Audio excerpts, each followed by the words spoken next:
Mga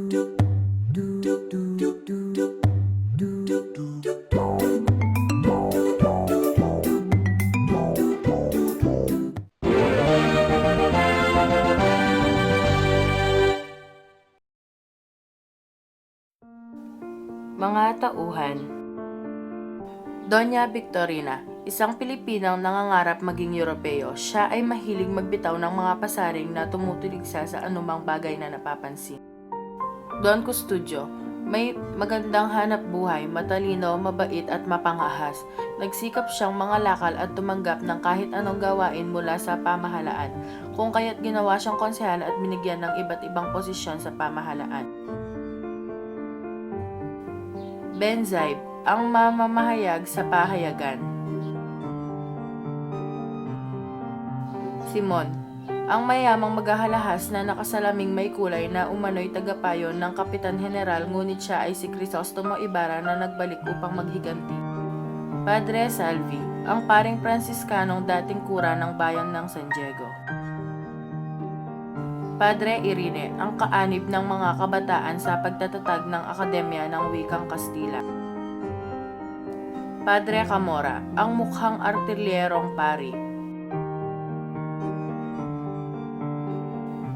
Ang buod ng kwento. Isang umaga ng Disyembre, dumaan sa Pasig ang Vapor Tabo, lulan ang mga pasahero patungong Laguna. Mabigat, bilog at halos hugis tabo ang bapor na pinagmulan ng pangalan nito.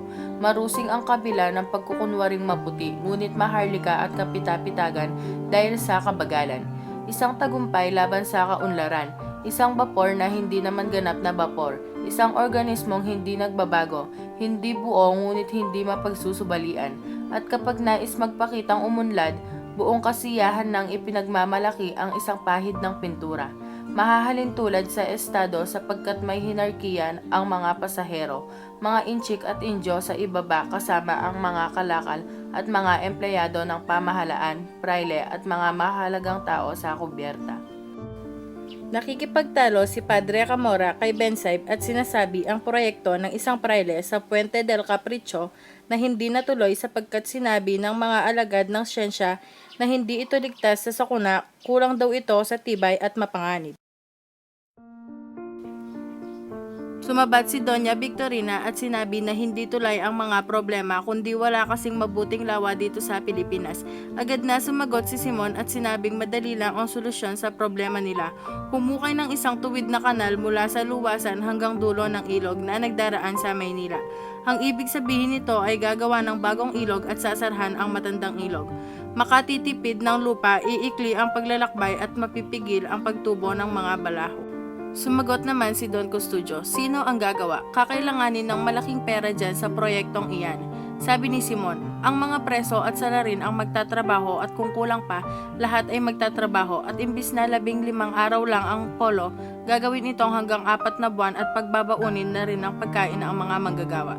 Sabi ni Don Custodio, natakot at baka raw maghimagsik ang mga tao sa ganyang uri ng panukala.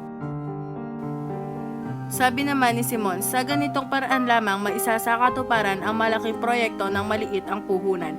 Hindi naman daw naghimagsik ang mga mamamayan ng Ehipto na gumawa ng mga piramid tulad ng mga taong gumawa ng Coliseo sa Roma.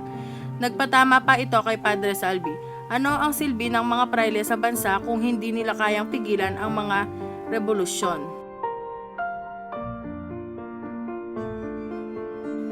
Sabi ni Don Custodio, mag-alaga na lang daw ng mga pato na kakain sa mga maliliit na suso sa ilalim ng lawa para lumalim ito nang walang gumagawa.